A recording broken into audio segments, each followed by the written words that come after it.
আমার ছবি তুলতে কি মানে ন্যাচারালি ছবি তোলার আমার খুব বেশি শখ ছিল। ছবির প্রতি শখটা কাজ করতো অনেক ছোটবেলা থেকে। তখন আসলে ছবির প্রতি আমি কিছু বুঝতাম না। ফুলের প্রতি আমার খুব একটা ভালোবাসা, মানে এই জিনিসটা আমার খুব বেশি। গোলাপ ফুলের থেকে কাঠগোলাপটা একটু বেশি প্রিয়।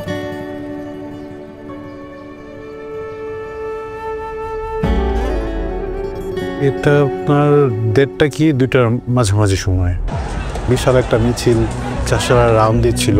ওরা চাষারা আসার পরেই মানে চাষারাটা ব্যারিকেড দেয় চার সাইড থেকে, আপনার গাড়ি টাড়ি চলাচল অফ করে দেয়। পুলিশ কোথায় আছে অবস্থানটা দেখার জন্য আমি আসলে মাথাটা একটু সামান্য উকি দিই, মানে এভাবে একটা গলির ভেতর থেকে এভাবে একটু উকি দিই। ঠিক সাথে সাথে বুলেটটা আমার চোখে এসে আঘাত করে।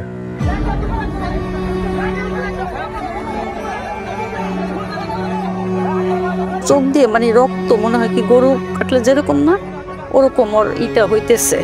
হওয়ার পরে ওই দেখে আমি আর মাথা কোন আমি রাখতেছি না।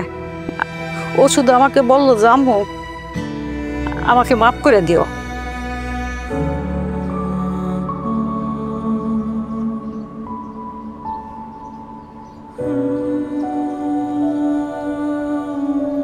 আমি আমার মায়ের মুখটা অনেক বেশি মিস করি, অনেক বলতে প্রচণ্ড পরিমাণের বেশি মিস করি, যেটা কখনো এক্সপ্লেনেশনে বলে বোঝানো সম্ভব না।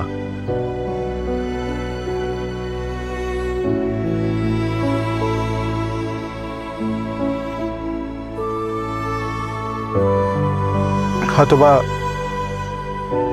নিজের ম্যানেজ করে নিতেছি, কিন্তু দিন শেষে যখন মনে হয় যে আমার সামনে অন্ধকার কেন, কী কারণে হঠাৎ মানে মাঝে মধ্যে আমার মনে হয় যে আমি দেখতেছি সব কিছু, পরক্ষণে যখন আবার জিনিসটা মানে শেষ হয়ে যায়, মানে কালো অন্ধকারটা চোখের সামনে ফুটে ওঠে, তখন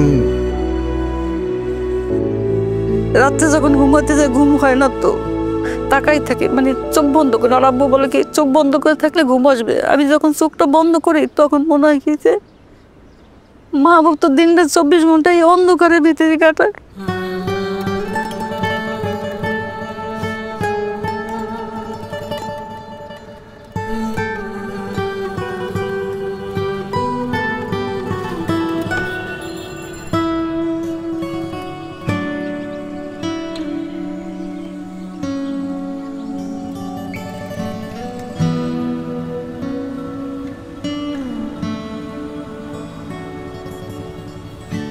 কোথায় আছি আমরা?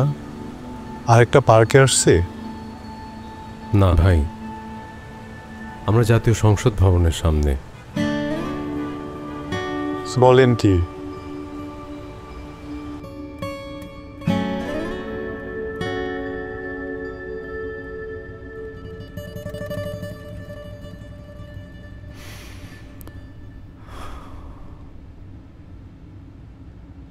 সামনে তো নির্বাচন, যেদিন অধিবেশন বসবে সেদিন যদি একটু আসতে পারতাম। আমি তো আর দেখতে পাবো না, যদি একটু কানেও শুনতে পারতাম ওনারা কি নিয়ে কথা বলছে।